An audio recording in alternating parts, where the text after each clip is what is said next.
I used to be scarier to the right wing than I am today, than I am these days.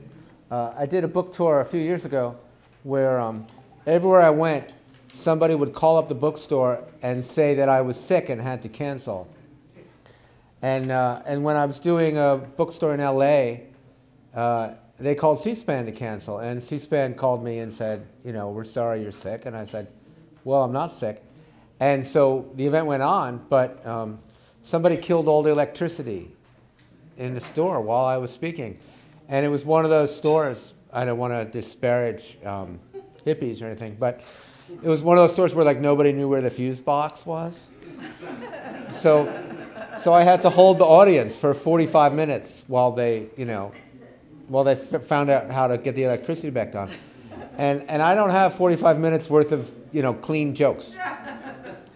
So it was rough. So I'm glad to see that, you know, I'm flying under the radar now. We're okay.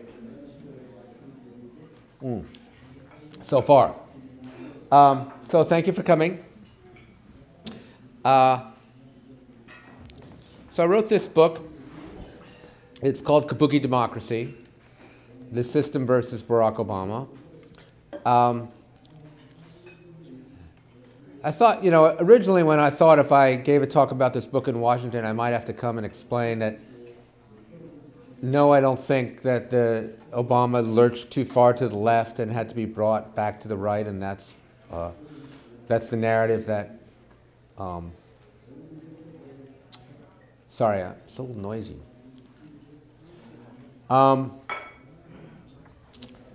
Where was I? Okay, so here's the thing. Barack Obama invited me to dinner in 2005. And I didn't really have a strong opinion of the guy going in. I didn't watch his speech in 2004. I was at the convention, but I played poker that night.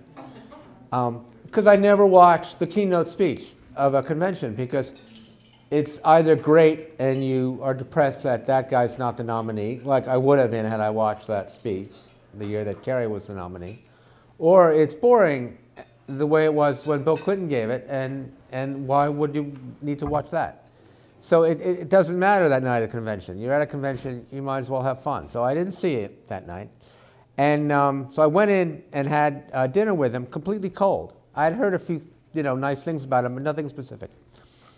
And I sat next to him at dinner, and I was blown away by his poise, by his self-confidence, by his good humor, and by his strong progressive orientation. And I remember leaving the restaurant that night, walking around the neighborhood in DC, thinking that maybe my daughter, who at the time was 7, would one day be able to vote for this man in a presidential election. But I never imagined that anything like his candidacy would happen in the next 3 years. That was literally beyond anything I could dream of at that moment. Now, as we all know, Barack Obama is the President of the United States. And he, not only is he the President, but he ran a very powerful campaign. He ran a campaign that was quite specific in terms of the direction he wanted to take the country and the kinds of policies he wanted to implement. And the campaign was not one of empty rhetoric. It was not one of simply trying to be the last guy standing. It was a campaign about turning the country around. And it wasn't merely because George Bush was incompetent or corrupt. Not personally corrupt, but he had a very corrupt administration. It was because the ideological obsessions of the Bush administration and the Republican administrations before it, and to some degree the Clinton administration, which had been forced to work within those parameters, those ideological parameters, had taken the country so far down the road, so far down this dangerous road, that a fundamental correction was needed, and this was understood by people who voted for him. So it wasn't just a matter of, I kind of like this guy better than I like the other guy, or I don't really like McCain, or this Sarah Palin woman is funny and kind of cute, but actually quite terrifying. It was, here is a program that we're voting for that will mean fundamental change for the country. What's more, as we all remember, he was elected with a supermajority in both houses of Congress. And so for the first time in recent memory, we had the equivalent of a parliamentary election in this country. In parliamentary elections, the parliamentary majority gets to actually enact what it's elected to do, and then take responsibility for it. And it's not the system we have. Usually we have divided government here, but we didn't in 2008. And yet, again, as we all know, it didn't work out that way. We got some movement. It would be wrong to pretend that that the Obama administration has no significant accomplishments. It has many significant accomplishments in the 2 years of his presidency. But none of the accomplishments live up to the rhetoric of the campaign. And it's not easily apparent why. In other words, if you take, for example, the most salient example would be the financial reform bill. The three examples I use, I spend the most time on in the book are the healthcare reform bill, the cap and trade bill, which died, and the financial reform bill. And healthcare is a very complicated issue, and there's some awfully powerful interests fighting on every side of it, and it's very easy to scare people, particularly old people, about their health care and whether or not they're going to lose their doctors and so forth. And that's one of the reasons why no one's been able to pass it since Harry Truman first proposed it in the election of 1948. Actually, it was proposed originally by Teddy Roosevelt when he ran as a bull moose candidate in 1912, I believe. Yeah.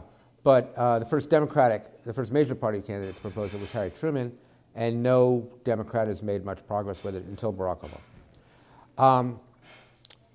And then cap and trade, well, that's a very complicated issue.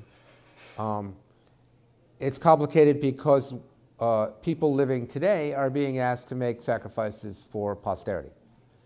And that generally doesn't work. There's a famous old political saying, "What has posterity ever done for me?" And what's more, it's very complicated and easy to mislead people on. And one of the more depressing statistics I think you'll hear all year is that fewer people believed in the reality of man-made global warming in 2009 and 2010 than did in 2007 and 2008, when in fact the evidence for it was far stronger. Of the 20 Republican Senate candidates who ran for office in 2010, 19 denied the reality of man-made global warming. Okay, so those are problematic issues, and we can talk more about them during the question and answer if you'd like. But if you take a look at the financial reform issue, the president had the wind at his back in every imaginable respect. We had just gone through a terrible crisis that had cost us thousands and thousands of jobs, cost hundreds of thousands of people their homes, maybe millions, I don't know, a lot of people. Cost people their homes. The stock market had lost roughly a third of its value. The housing bubble alone accounted for 9% of GDP. And so we faced this enormous crisis, and the cause of the crisis was pretty clear. It was the irresponsible behavior of the banking sector, particularly with regard to the housing sector, but with regard to a lot of things, and the fact that they were playing without any rules and understood themselves to be gambling with the house's money.